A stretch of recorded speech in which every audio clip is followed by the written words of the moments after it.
Hello, for the Meerkat here. Welcome to another episode of Let's Play I Was a Teenage Exocolonist. Now, at this point, I don't think there are actually a lot of new things for us to explore out there. I figure that perhaps now I ought to just spend some time enjoying being in the colony and waiting for this next event to happen. You know what? Been a long time since I did this, and I don't think it really matters anymore, you know? All of your practice come to this, the biggest ball of the entire game of sports ball. No, the greatest matchup ever on the server of Autumna. It's Helios versus Stratos for the first ever Kombucha Cup. You managed to get a few Strato kids back for the big game. Anemone even takes some time off from a grueling training regiment, lured by the prospect of weapons from Helio Bat. The stands are packed with spectators. USCOM could have been here to see this. Besides an enemy, who should join your team? Gal! Cal is certainly grown into the kind of man who looks like he can mop the pitch for anyone, but is still a big softy. Hoping his tender nature translates into being a great defensive player. You put him on goal and hope for the best. When the going gets tough, you want someone like Cal watching your back. Been a while since I did this kind of challenge. Been quite a long while, actually. Don't think it matters that much about the stress. I'm going to have stress anyway.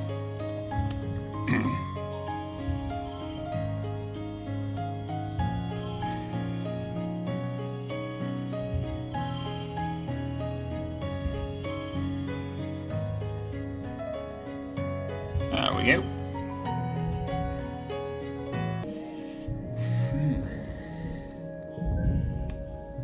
Yes, there's no time for losing. You're the champions. You accept the Kombucha Cup on behalf of your team and immediately give it to an enemy in honor of her brother. She tears up a little as you lift her up and parade her around the pits, and she tries to hide it as tears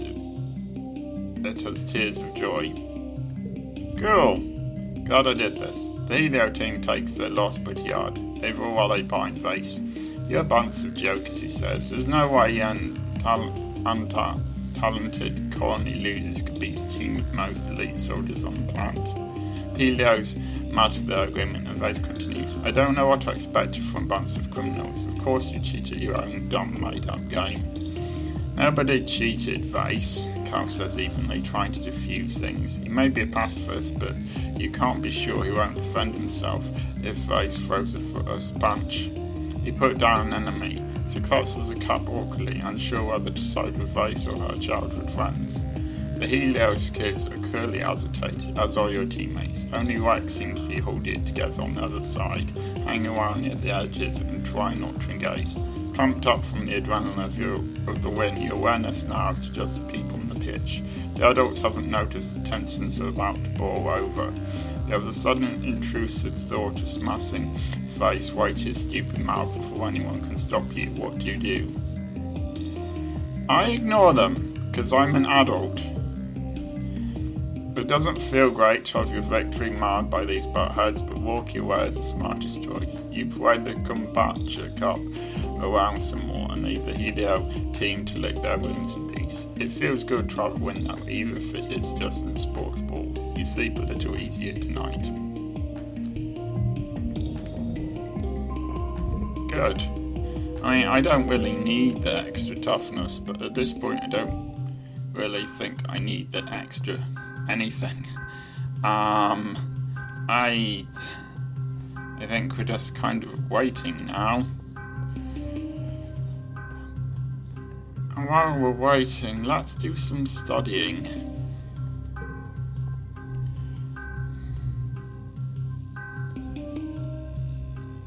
Be a long time since I did engineering.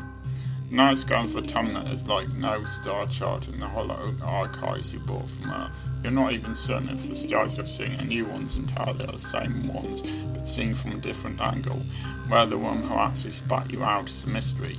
You know, some of the adults work on reading radiation levels from various stars, guessing which ones they are, and using them to triangulate where you are. It's a downright frightening amount of math.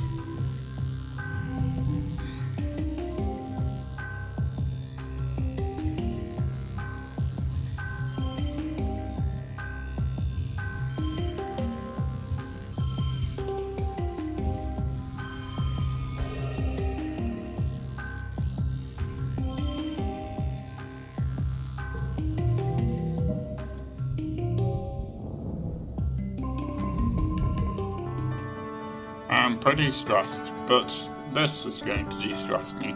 This year's Vertumnalia is ushered in with a big military band, horns and drums supplemented by recordings of brave music from Earth. Governor Lum strolls out of command on a giant red carpet and sends the stage to raucous applause. "Thank you, everyone," he calls out over the din. "Look at you, look at this colony, finally, truly united. All it took was a common enemy," he declares. "I look at you beautiful people, you strong people, you good human people. I see a fire in your eyes. I see courage in your hearts. I see a colony that's ready to win. I see a colony that's here to save Vertumna. Do you hear me?" Raises his arms and roars. "Do you hear me, Vertumna? We humans aren't going to hide anymore." Lamb gestures for Security Chief Rat to join him on stage and continues. "The original fugitive corners got it wrong. In Roman mythology, Vertumnus was the god of cultivation, not of rampant chaotic growth." He clears his hand into a fist. I'm not sure they did get this wrong, but okay. "We need to clear the field before we can plant. Vertumna won't be safe human life until the aliens are eradicated." I'm pretty certain that we've cleaned the field that is our colony. We just don't want to clear the stuff that's outside it that doesn't belong to us. Rat crosses his arms and nods his agreement. Maybe there's more to this plan than Lum is letting on.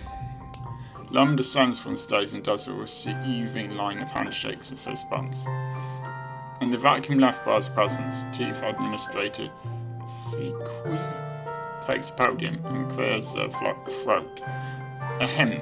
"I want to announce that this will be the last year that festive contests will be held." What? The sound of protest rises from the crowd, and near the front Lim just strokes theatrical mouths. "Not my fault." Sequi? Sequi will do. Looks down at him pointedly, then continues. "This war will use our colony resources at a tremendous rate, including the most valuable time. Hey, I've got some good news," Lum adds, jumping back up on stage. "This one's really going to kick your socks off. The colony has its first pregnancy." The crowd murmurs in excitement. Lum beckons Tammy to join them. "Everyone give a round of applause for Aspartame here, for Tumna's first mother." "Cool!" Tammy is beat red all the way to the top of her ears, but she usually does a little twirl so Lum can show off. "Look at her," exclaims, "so vibrant, so healthy, just like our young colony. We're so proud of you, Tammy. Your child is going to join the ranks of the greatest species the universe has ever seen." Lum pumps his fist in the air. "Humans, humans, humans, let me hear you, Vertumna." "Wait, Tammy's pregnant?" Tammy descends from the stage into a gaggle of surprised and excited friends. "OMG, is it really true?" Alice asks immediately, taking Tammy by the hands. "Yes," Tammy exclaims, like the secret is bursting out of her. "I'm finally going to be a mummy just like Aunt Anne." You take a good look at Tammy. You haven't seen a pregnant person in years, not since you landed at least. Aren't they supposed to glow? Tammy looks radiant with pride and excitement. Looking more closely, you realize that the dress is starting to curve out around the belly. Every baby born to the colony, even you and your friends, is a complex arrangement of inherited, donated and altered genes, and sometimes not even related to their parents. If the council let Tammy have a baby, does that mean there'll be more soon? Will they expect you to have a baby? Carl runs over from where he was standing with his family and sweeps Tammy up in a big hug, twirling around. "I'm so proud of you," exclaims, then rests his hand gently on her belly. "Sorry, too much spin? You okay, little hop eye?" They look at each other adorably. "Cool. As they stand around and marvel at Tammy's news, the adults all start putting away the chairs and setting up for the games and contests. Mars puts hands on her hips. So, she states, what does everyone think about this war on nature? I think it's stupid, Carl says immediately. I know survival is important, but we don't have to kill things to survive here. Mars rolls her eyes. Duh, of course you'd think that, she mutters. Personally, I think Lam is a total no-head. He's not that much older than me. What is he, like 24? And everyone listens to him? Flips her hair over her shoulder. They should listen to me instead. I'm not sure you're that much better, but I think there are some people in the colony who would be better than Lam, though. I agree with that. Finally, you're all called to participate in the games, the last ones, maybe forever. If this war nature ever ends, you'll probably be an adult. As your friends all separate into the usual games, you realize that this may be the last time that you just get to be kids. What do you choose? I'm gonna have to do trivia, because I no longer have there's nothing else I can do, so why not? Tangent is out for blood this year. That's at anyone who tries to talk to her before the trivia begins and complains that she's been cramming so hard on pop culture she feels like her brain is about to explode.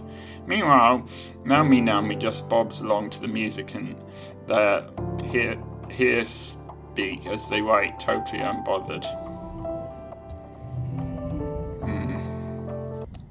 I'm gonna give up. Tang finally comes out ahead, narrowly snatching a victory from reigning champion Naomi. Her gloating is insufferable, but at least she's happy. After the festivities, everyone is supposed to take a few days vacation. You and your friends relax, but the elders move around the colony like ants in a hive, fortifying the walls and preparing for the human offensive against the planet. Yes. I was a big fan of that. Tammy, hey! Tammy is sweeping the front stoop of the lounge, humming a little song to herself as she approaches her, stand up straight and rub her back. Now that you know it's clear she's pregnant, you wonder how he didn't catch on before the Tumnalia.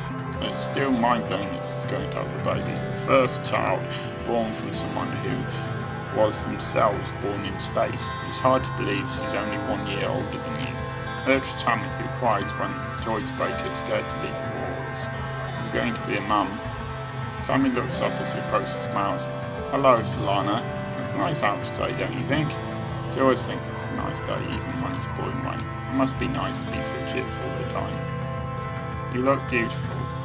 She smiles and goes a little shade of pink. Thank you, Solana. That's so sweet. She does seem more centered and confident than you ever known her to be. It radiates off her like a warm glowing sun. When Lam had her up on stage and basked in front of the whole colony, you kept thinking, wow, Tammy's really grown up now. Tammy leans on her broom with a dreamy smile. I thought about it for a long time and talked to Aunt Anne and Dr. Instance and my dad. She says, I always knew I wanted children. She giggles and thought, lots of them, so why not get started now? Aunt Anne and I are going to run the new class, so I'll have plenty of help raising them, same way I was raised, she adds. I might not be the strongest or the smartest person in the colony, but I'm going to be the best mum. I know I can do this. Do you ever want kids, Solana?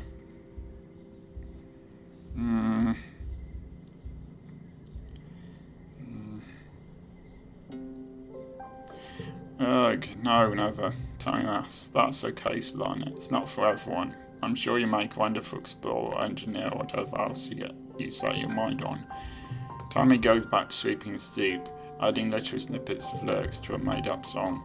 Yeah, I don't particularly want children. Not that you need to know that, but you find Naomi in the lounge, flanked by 2 hollow screens and doodling in a sketchbook with real paper. One hollow screen is playing an animated kids show, while the other is a wall of text that looks like it might be a translation guide of some kind. Naomi's attention moves between the 3 easily. When they see you, they jump up and quickly close their hollow screen, sitting up straight and clutching their sketchbook to their chest. Oh, hi, yes, Lana, they giggle, rubbing the back of their head charmingly. How are you doing? It's okay, you can watch cartoons here. Naomi relaxes a little, breathing an exaggerated sigh of relief. Good, because I really like cartoons. Naomi sets the sketchbook aside and looks around conspiratorially. I thought you were going to ask me for jailbreaking my hollow pad, they say. All the Helios kids have restrictions on what we can watch and for how long, but you guys have so many more cartoons than we had. Naomi throws their hands in the air. Like the first season of Turbo Girl, Hyperjet Transform. What? Oh, this is my copy. I love Turbo Girl. Hyperjet Transform. What? Naomi cries, slapping their hands to their cheeks. Really? It's the best cartoon ever made. What else are school girls who look like aircraft from the waist down, battling evil aliens while dealing with the stress of high school life? You have to agree. Yeah, I can't think of a lot of series that have that. You're pretty fond of the arc in the third season where Kimya and Otoko disagree about whether Haruka could truly be considered a hyperjet if she was part helicopter. The Helio Media Archive only had season 2 through 9 and only 3 of the OVAs, Naomi says, puffing their cheeks out. I can't believe in the fourth OVA, Flight Captain Yumiko gets captured by the aliens and brainwashed into thinking she's been an alien sleeper agent the whole time. Is that what you're drawing? Solana, Naomi exclaims, snatching their sketchbook up again. Don't peek. Naomi laughs and flips over a sketchbook, showing off some of their drawings. I was drawing some fan art for the show, they say. Well, it's kind of fan art. Okay, it's really more like if I was a character in Hyper Girl Turbojet Transform. What kind of aircraft would you be? Naomi blinks at you, clearly stunned by your interest. Well, okay. Kind of, you see, all the cool aircraft already take it. It's weird to be a double. They press the tips of their fingertips together and look thoughtful. Sometimes I draw my character as something weird, like a hot air balloon, but then I think, it would kind of cool if I was the only regular human in Turbo Girl Hyperjets. Okay, cool. Does anyone else have stuff to say? No, they do not. Fair enough. Let's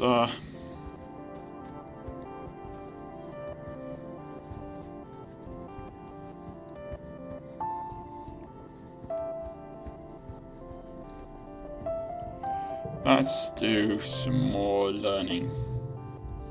Or tutoring. It's tutor. You're helping Tammy brush up on her math and chemistry. An antecedent says I need to measure when I'm baking, she says, saying timidly her hands. But when I'm baking, I just go by how the dough feels or looks or smells. It always works out. When I try to measure and think too hard, I get it wrong. She tugs on her ear. She told me that if I want to do it by feel, then I need to get better at chemistry too. She showed me this long textbook about food chemistry and how proteins combine to form gluten and how acid makes things fluffy and soft, she blinks. I didn't know any of that. Aren't acids bad? Why would I put them in food? She'll never learn if she isn't enjoying it. You gently encourage Tammy as you read through the food chemistry textbook together and work on some practice tests, even when she gets every question wrong. Though she'll probably never be a chemistry whiz like Tang, she blossoms with every compliment, slowly gaining confidence in her abilities. This isn't as scary as I thought it would be, she says as she closes her hollow palm. Thanks, Lana. When the lesson is over, Tammy insists you bake you a cake to show you what she's learned.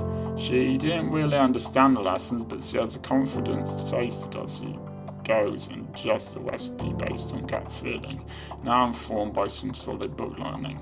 Does she really learn anything about math or chemistry? Maybe not, but she's a better baker now, and that was her goal. She happily gives you a piece in thanks for being such a good teacher. It's not bad, but you aren't sure she should be thanking you.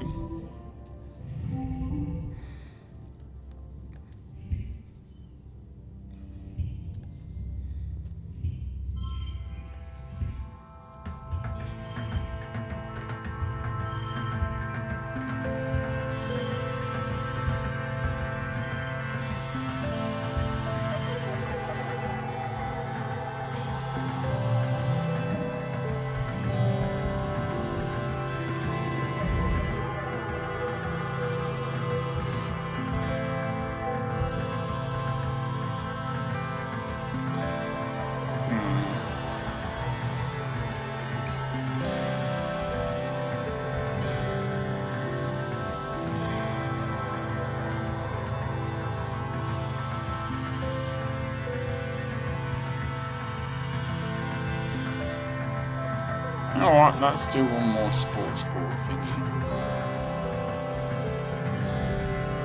Security Chief Wet interrupts your afternoon training to address the group. An enemy picks up. This seems important. Since the original colony was destroyed, Wet begins. We have needed every skilled security officer we can find to defend our home. And now with Governor Lum's blessing, ace is no longer a requirement. We're looking for young recruits to join the ranks of the defense squads. This is a serious job. He punched his hand for emphasis. You'll be soldiers, not let your kids learning self-defense or peering down from the safety of the walls. You'll be in danger. You need to be brave and know why I won't get weapon. Step forward if you think you have what it takes to defend this colony.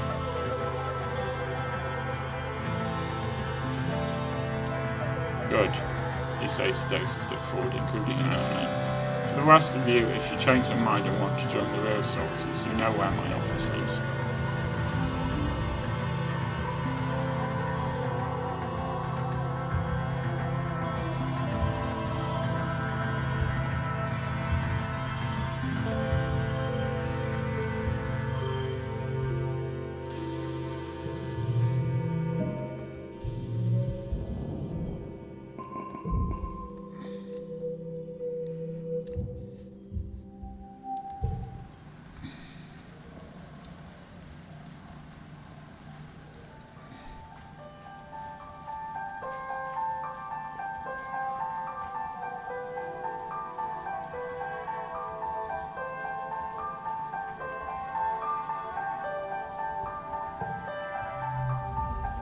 You spot Deese about to lead out on expedition. He's carrying a full backpack, with a second on his feet full of surveying equipment. As he approaches, you realise he's writing in a notebook, an actual notebook, paper and everything.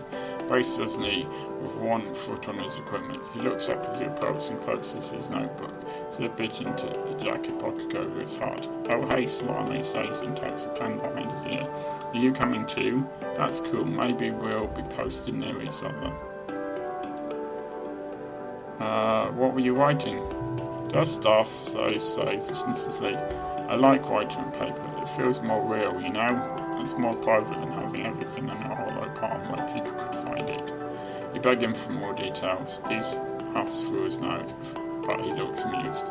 This stuff, he repeats. How I'm feeling, what the weather is like, what people are doing around the colony. I like observing people. Sometimes I pretend I'm an alien, he continues, and I'm studying how people act so I can blend in. Do you ever write about me? Deese goes red and Dux said, Well, sure, he says, you're part of the colony, right? And you're my friend, so of course I write about you. You're about to ask to see, but you're interrupted by Utopia calling for all hands to board the expedition vehicles. Deese steps to pick up the surveying equipment. Then he's gone without another word. He must not want you to know what he's writing about you. Curious. Yes. I do need a break soon. In fact, I'm going to end the episode there. I will see you next time.